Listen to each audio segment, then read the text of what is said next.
मैं हूं आमिर बेग। आप देख रहे हैं सिटी बुलेटिन न्यूज। पेश हैं आज के प्रमुख समाचार। अयोध्या जिले की कैंट थाने की पुलिस ने एक टॉप 10 सक्रिय अपराधी और उसके साथी को गिरफ्तार करते हुए गोंडा, बलरामपुर और अयोध्या जनपद में हुई 4 आपराधिक वारदातों का खुलासा कर दिया है। थाना क्षेत्र कैंट के टीले वाली मजार के पास मौजा मीरन घाट से इन्हें गिरफ्तार किया गया है। गिरफ्तार किया गया अभियुक्त अजय निषाद पुत्र राजेंद्र निषाद और पवन निषाद पुत्र पंचम निषाद निवासी गुप्तार घाट थाना कैंट के रहने वाले हैं।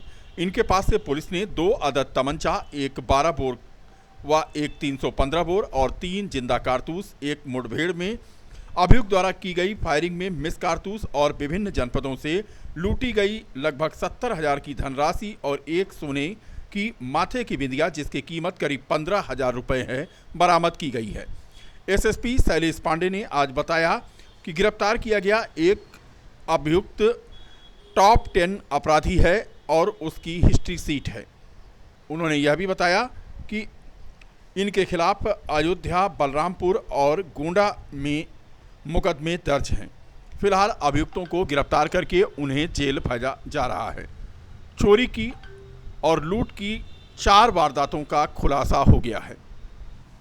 आपके क्लोज सुपरविजन में और एएसपी अयोध्या की पलाश बंसल के नेतृत्व में थाना कैंट इंस्पेक्टर सुरेश पांडे और उनकी टीम ने एक अत्यंत ही सराहनीय कार्य करते हुए एक टॉप 10 अपराधी को गिरफ्तार किया है।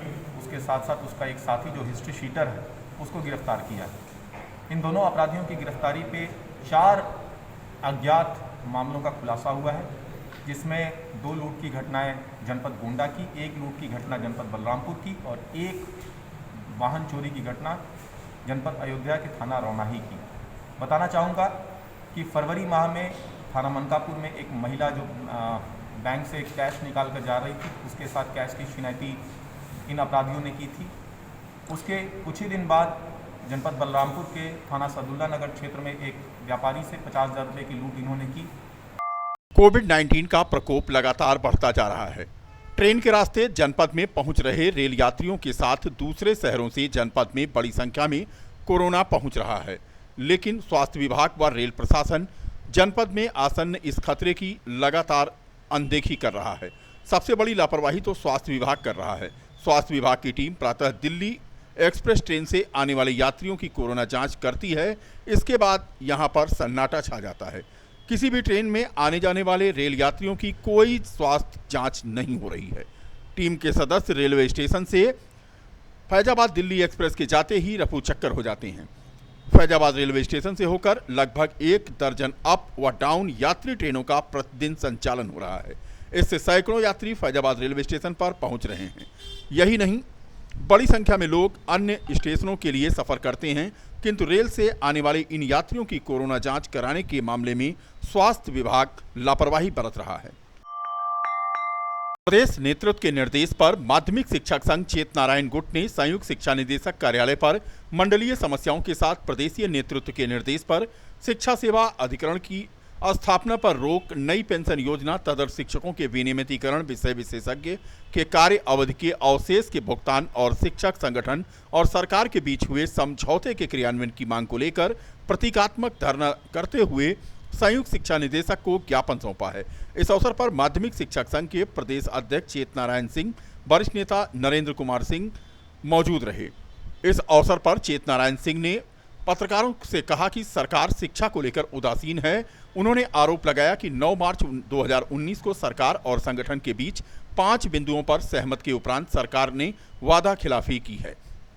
ज्ञापन के समय शिक्षक नेता धीरेन्द्र प्रताप सिंह और धर्मेंद्र सिंह मौजूद थे। उपलब्ध कराया गया है माध्यमिक शिक्षक संघ की ओर से और राज्य सरकार को उपलब्ध कराने हेतु दिया गया है। इस ज्ञापन में शिक्षक संघ ने राज्य स्तर की ढेर सारी समस्याओं को उल्लेख किया है, जैसे नया जो शिक्षा आयोग बन रहा है उसके विषय में कुछ है, कुछ पुरानी पेंशन के बारे में है, कुछ विनियमितीकरण के बारे में है।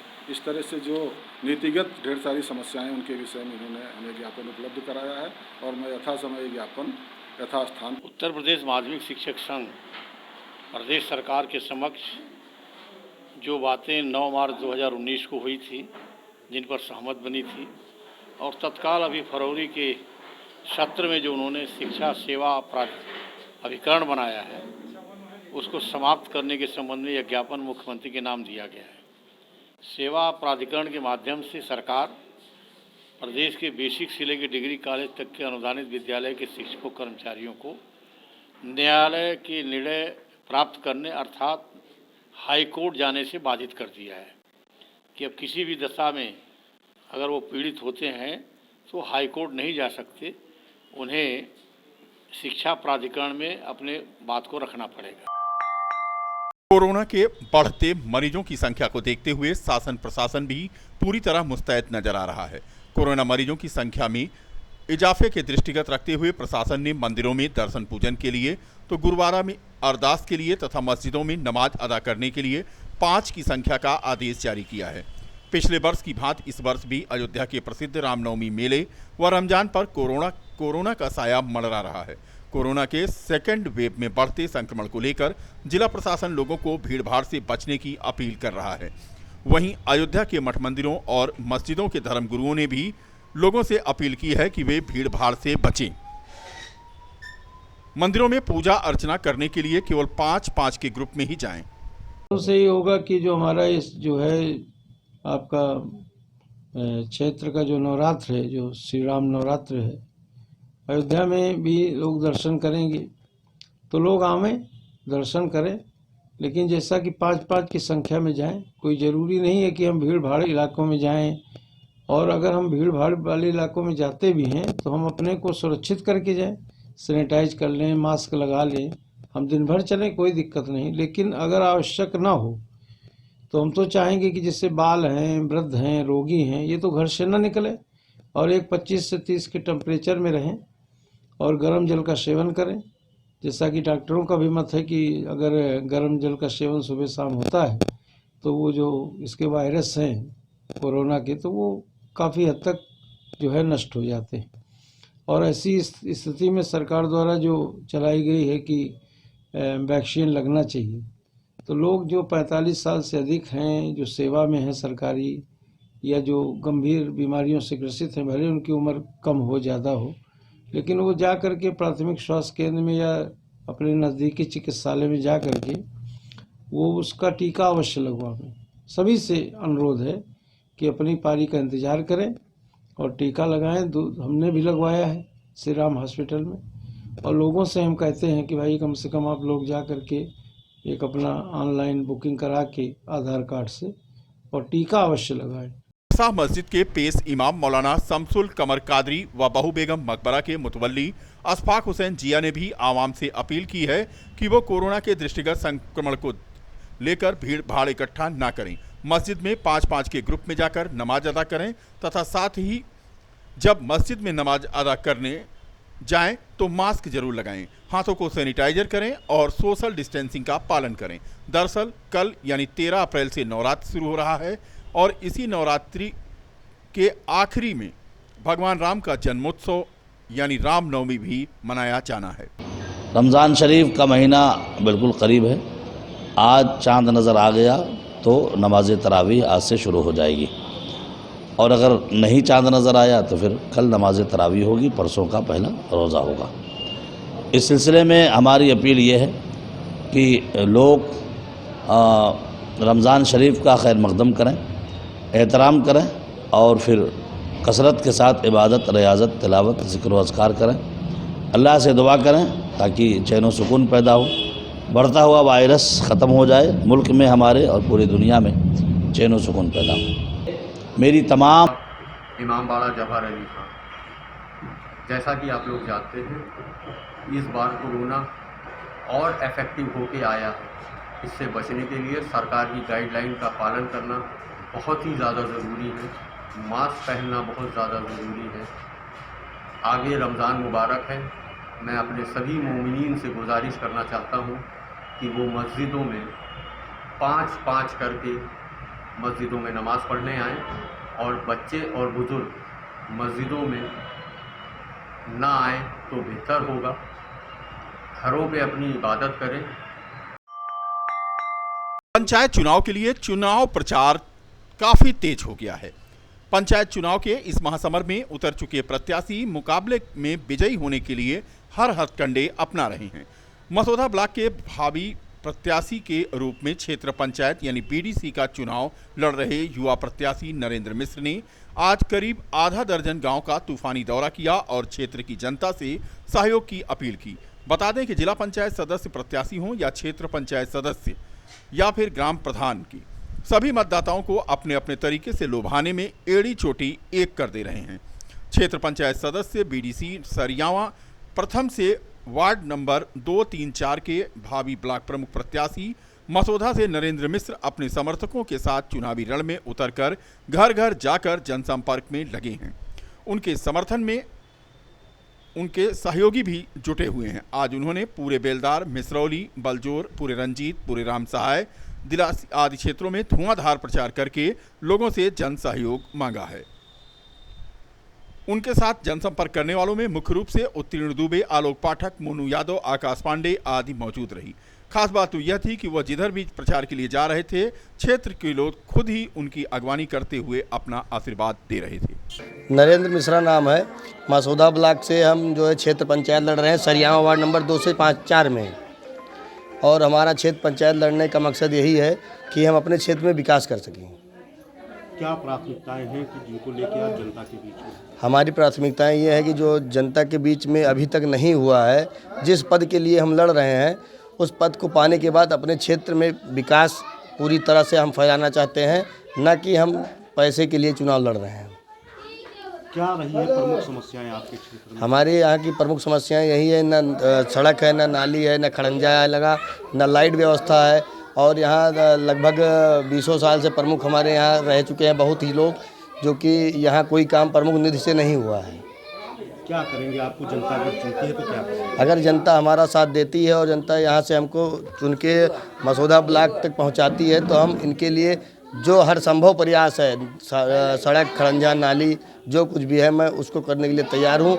मैंने इनको आश्वासन भी दिया है, अगर ये हमको चुन के मसौदा तक पहुँचाते हैं तो ब्लॉक प्रमुख बनने के बाद मैं पहले यहाँ बेलदार के पुरवा में ही मैं यहाँ जो है सड़क का शिलान्यास करूँगा।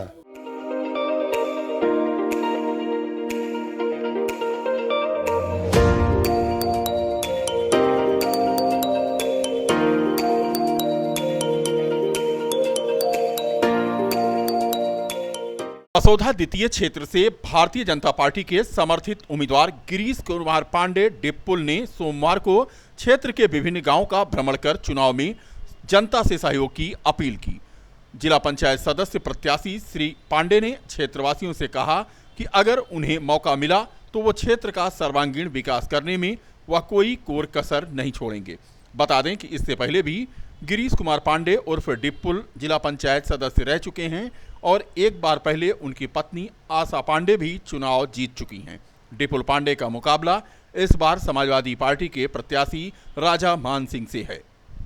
भाजपा समर्थित मसौदा द्वितीय से जिला पंचायत के प्रत्याशी हैं और ये लड़ाई जो है मसौदा द्वितीय के विकास के लिए, सबके सम्मान के लिए, हम इस मसौदा द्वितीय के जिला पंचायत सदस्य के रूप में सबके सम्मान के लिए मैदान में दिया। सबके जो हमारी पार्टी का मुद्दा है, माननीय योगी और मोदी जी का जो सोच है, सबका साथ सबका विकास, तो इस मुद्दे पे हम लोग सबको छत मिले, सबको मकान मिले, सब जगह सड़कें हों। जो हमारा समाज है जहाँ सड़क नहीं है, अभी भी कई जगह हम लोग निकलते हैं जहाँ जिनके मकान नहीं बने हैं, सबसे बड़ी प्राथमिकता है उनके आवास की व्यवस्था की जाए। चाहेंगे भैया, जनता से अपील है हमारी कि हमको भारी मत से अपने इस मसौदा द्वितीय से मान सम्मान के लिए हमारे साथ हम उनके मान सम्मान की हमेशा रक्षा करेंगे, यही कहना चाहते हैं। मसौदा जिला पंचायत चुनाव में चुनावी सरगर्मी बढ़ गई है। चुनाव प्रचार के अंतिम दिनों में प्रत्याशियों ने पूरी ताकत झोंक दी है। सोमवार को मसौदा द्वितीय से ही जिला पंचायत सदस्य पद के प्रत्याशी गीता वर्मा के प्रतिनिधि हरवाल वर्मा ने अपने सहयोगियों के साथ क्षेत्र में भ्रमण कर प्रत्याशी के समर्थन में वोट मांगा। उन्होंने कहा कि अगर जनता ने मौका दिया तो क्षेत्र का विकास करने में कोई कोर कसर नहीं छोड़ेंगे। इससे पूर्व भी गीता वर्मा जिला पंचायत सदस्य रह चुकी हैं। मसौदा तारीख को ऐसे निवेदन कर रहे हैं, मतदान करिए हमको, जो जिस लायक हम हैं वो आपके सहयोग में हम खड़े रहेंगे। झूठ बोलने की कोई आदत नहीं है, कर देंगे कि जिला पंचायत की इतनी हैसियत होती नहीं है। ये शब्द कह रहे हैं, जनता का सेवा दूसरों से हार गए वो अलग बात है, लेकिन ऐसा भी नहीं रहा कि हम लड़ाई से बाहर रहें। त्रिस्तरीय पंचायत चुनाव के मद्देनजर विधायक इंद्र प्रताप तिवारी खब्बू ने जिलाध्यक्ष भाजपा संजीव सिंह के साथ जिला पंचायत सदस्य उम्मीदवारों के पक्ष में माहौल बनाते हुए आज ताबड़तोड़ रैलियां की। जनता से रूबरू होते हुए गोसाईगंज विधानसभा क्षेत्र के विधायक इंद्र प्रताप तिवारी खब्बू ने जिला पंचायत सदस्य की बीकापुर तृतीय सीट पर भाजपा उम्मीदवार सालू गुप्ता के समर्थन में संवाद करते हुए कार्यकर्ताओं में जोश भरा। अपने संबोधन में विधायक खब्बू तिवारी ने कहा कि जो यह कहते हैं कि संकल्पना के साथ इस बार अयोध्या जनपद की जिला पंचायत में भाजपा का परचम लहराना तय है। उन्होंने दावा किया कि बीकापुर तृतीय का भौगोलिक विकास बाधित था, जिसे भारतीय जनता पार्टी की सरकार के दौरान सड़कों का जाल बिछाकर विकास की पटरी पर लाया गया। उन्होंने दावा किया कि सालू गुप्ता भाजपा की बेटी हैं और उनकी जीत सीधे भारतीय जनता पार्टी के साथ साथ प्रत्येक कार्यकर्ता की जीत होगी। उन्होंने यह भी कहा कि अयोध्या जनपद की जिला पंचायत में अभी तक भारतीय जनता पार्टी का रुतबा कम होने के चलते ग्राम इकाई के विकास में बाधा उत्पन्न हो रही थी, जिसे अब भारतीय जनता पार्टी के उम्मीदवारों को जिताकर जनता को उनका पूरा लाभ दिलाया जाएगा। से 2017 में हम लोगों ने कहा था कि 5 के 5 विधायक बनेंगे, उसमें लोग हंस रहे थे। उसी प्रकार से हमारा संगठन और विधायक के रूप में इस विधानसभा का सेवक उत्तर प्रदेश विधानसभा सदस्य ये कहता है कि 40 में 40 हम जीतेंगे। 2000 जब 2 तारीख को मतगणना होगी तब इस बात को हमसे आप पूछिएगा। 40 में 40 जीतेंगे। भारतीय जनता पार्टी की केंद्र सरकार ने, उत्तर प्रदेश सरकार ने जो किया है वो इस पंचायत चुनाव में दिखेगा। सर, कल आपने प्रेस विज्ञप्ति देखी होगी, 11 लोग जो बागी प्रत्याशी के रूप में चुनाव लड़ रहे हैं उनको पार्टी से निकाल दिया गया, पार्टी की सदस्यता से निलंबित कर दिया गया है। भारतीय जनता पार्टी का कार्यकर्ता और इस देश का की जनता बहुत जागरूक है, वो सब जानती है कौन असली है कौन नकली है और हमेशा असली। पंचायत चुनाव में प्रधानी के उम्मीदवारों ने एड़ी चोटी का जोर लगाते हुए प्रचार अभियान तेज किया है। बीकापुर विधानसभा क्षेत्र अंतर्गत विकासखंड की ग्राम पंचायत चवरडार में प्रधान पद के उम्मीदवार दिनेश कुमार पांडे ने आज झुग्गी झोपड़ियों में जाकर जनता से आशीर्वाद प्राप्त किया।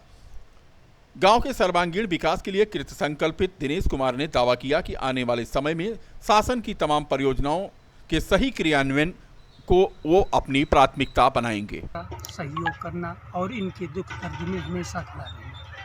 हम यहाँ से सरकार हमारे ग्राम सभा के लिए तमाम प्रकार की योजनाएं लागू करता है, लेकिन उसको सब सही रूप से यहाँ के ग्राम प्रधान द्वारा किया नहीं जाता है।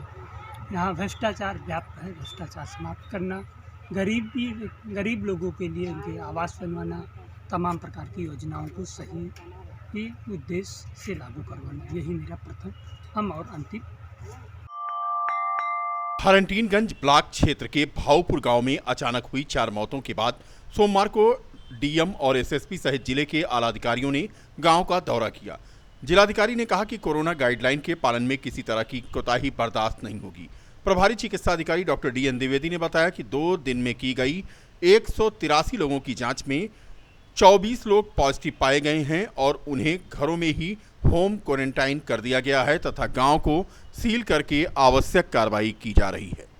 बता दें कि 3 दिन के भीतर गांव में 4 लोगों की मौत हो गई थी। इस मामले को लेकर खासा हड़कंप मच गया था।